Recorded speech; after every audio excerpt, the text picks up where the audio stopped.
అందరికీ నమస్కారం అండి. నేను మీ సీత ఎందుకు రమ్మాయి. అందరూ ఎలా ఉన్నారు?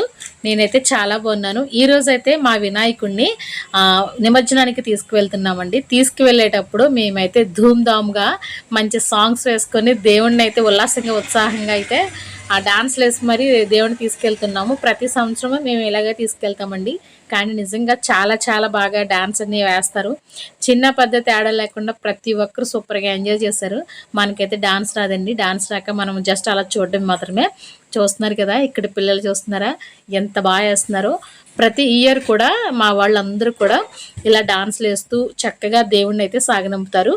సగం వరకు అలా ఆడపిల్లలు మగపిల్లలు అందరూ కూడా డాన్స్లు వేస్తారండి. చేసిన తర్వాత చెరువు దగ్గర తీసుకెళ్ళి జెంట్స్ అందరూ కూడా చెరువు దగ్గర తీసుకెళ్ళి అక్కడ నిమజ్జనం చేసి వస్తారండి. ఈవినింగ్ 7-8 అయిపోతుంది నిమజ్జనం చేసి వచ్చేటప్పటికి.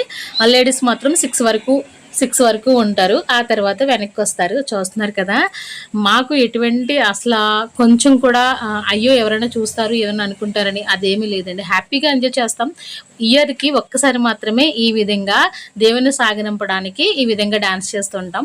మరి దేవుడు అలా సాగనంపకపోతే పాపం అలా కోపంగా వెళ్ళిపోతాడు కదా. అందుకని మేమందరం కూడా దేవుడికి ఈ విధంగా అయితే సాగనంపుతున్నాం. మరి మీ గల్లీలో మీ వినాయకుడిని ఏ విధంగా సాగనంపారు, మీరైతే డాన్స్లు ఏ విధంగా చేశారో మరి కామెంట్ సెక్షన్లో కామెంట్ చేయండి.